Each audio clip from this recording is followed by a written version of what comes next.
गोकुल क्या है? भगवान को गोकुल ले जा रहे हैं, या फिर ये कहें कि भगवान के गोकुल धाम की ओर जा रहे हैं। धाम तो भगवान के होने से है ना, वैसे तो गोकुल गांव है। तो गोकुल क्या है? हमारे ही शरीर के भीतर, मन के भीतर जो भगवान जहां विराजित हैं, उसी स्थान का नाम गोकुल है। हम माया प्रपंचों में फंसे हैं, बाहरी जो दिख रहा है इस माया के प्रपंच में फंसे हैं।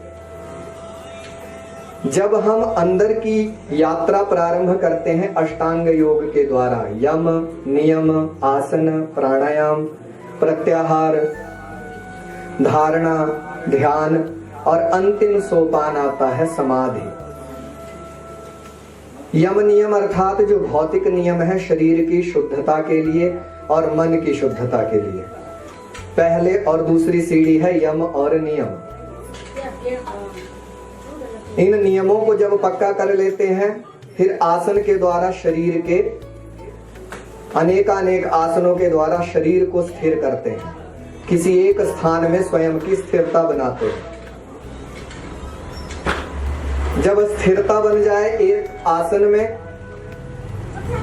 तो प्राणायाम के द्वारा मन को स्थिर करते हैं, स्थिर करते हैं। प्राणायाम अर्थात प्राणों को आयामित करना, अपने अनुसार ढालना या चलाना, इसे कहा गया प्राणायाम।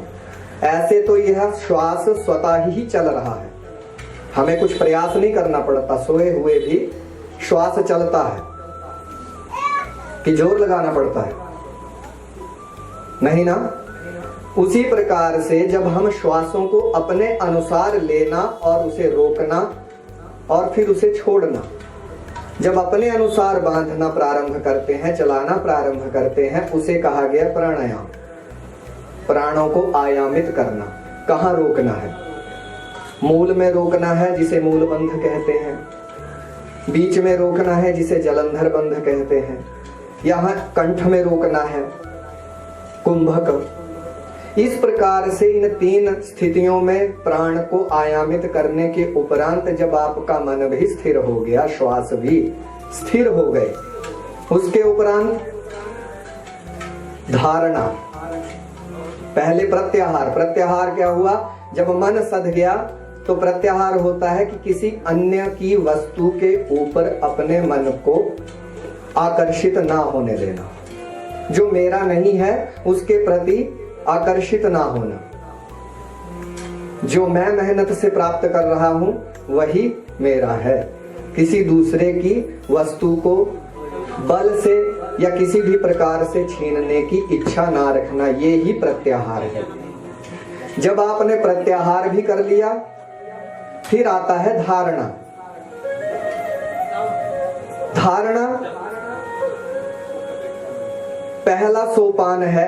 वैसे तो यम, नियम, आसन, प्राणायाम, प्रत्याहार, उसके बाद धारणा छठा सोपान है। किंतु यह पहली सीढ़ी है भगवान या जिस भी इष्ट को या जिस भी स्वरूप को आप मन में देखना चाहते हैं, उसकी एक तस्वीर बनाना, उसको धारण करना कि मैं किसका ध्यान करना चाहता हूं, उसको मन में जब आपने स्थिर करना प्रारंभ कर दिया, उसका नाम हुआ धारणा। जैसे जब गणित विषय आता है, उसमें क्या कहते हैं जी?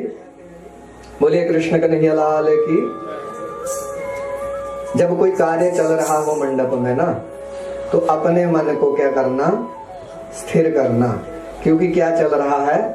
कथा, भगवान के गुणगान, और कई बार कुछ ऐसे विशिष्ट विषय होते हैं जो ध्यान भटकने से छूट जाते हैं, और फिर अगले विषय का आपको बोध नहीं हो पाता। तो इसलिए इस मनी राम को, मन क्या है? मनी राम, ये इधर उधर बहुत भागता है, तो मनी राम को स्थिर रखना है कि मुझे जो श्रवण करना है, जो प्राप्त करना है, वही मेरा ध्येय है। और जब भी इधर उधर भागने लगे, खींच करके इधर बैठ। सुख और दुख की स्थिति मन से है। किससे है? मन से। और मन को मैंने बताया भी था, क्या बोलते हैं मन को? एक और भी बताया था, क्या बताया था मन को? है ध्यान? नहीं, मन को मैंने भूत भी बताया था। इसको अगर काम में लगा करके रखेंगे तो ठीक, अन्यथा ये आपके मन और शरीर को ही नष्ट करना प्रारंभ कर देता है। बोलिए श्रीमद् भागवत महापुराण की। तो इस मन को स्थिर करना बड़ा आवश्यक है। और इस मन में जब आपने उस परम पिता परमात्मा की छवि को सहेज लिया, अर्थात धारणा करना प्रारंभ कर दिया कि मुझे उन्हीं का स्मरण ध्यान करना है, तो वह धारणा पक्की हो गई। जब भी आंख बंद करें वही दिखाई देने लगे, अर्थात धारणा पक्की हो रही है कि हमने इसी को देखना है। जब धारणा पक्की हो जाती है तो हम उसी आसन में कई कई घंटों तक स्थिर होकर के उसी स्वरूप को प्रकाश सहित और बड़े सुंदर सलोने स्वरूप में जिस भी इष्ट का ध्यान करते हैं वह स्थिर हो जाता है। तो धारणा के बाद अगला क्या आया? सोपान, ध्यान। बड़ा ध्यानी मनुष्य है ऐसा जब बोलते हैं, अर्थात ध्यानी मनुष्य का मतलब उसका ध्यान स्थिर हो गया है।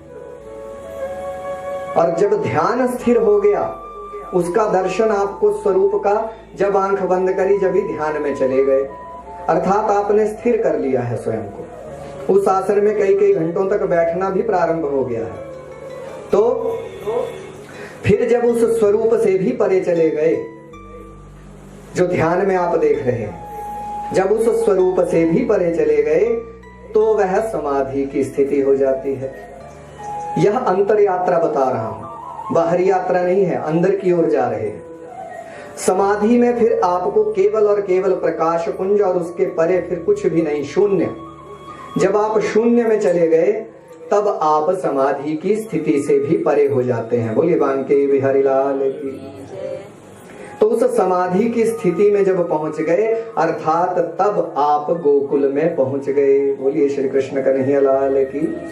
वहीं पे वह परमपिता परमात्मा की शक्ति विराजित है जिसको हमें प्राप्त करना है। वही मैं हूं, अहम ब्रह्मोस्मि, मैं ही ब्रह्म हूं, ऐसी धारणा।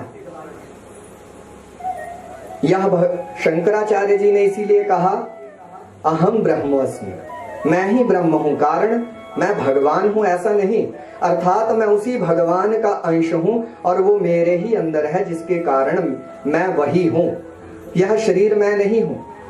आपने कभी देखा होगा जब कभी हमें चोट लगे, जिस भी अंग में चोट लगती है हम क्या बोलते हैं? जैसे हाथ में चोट लगी, क्या बोलेंगे जी? मेरे हाथ में चोट लग गई।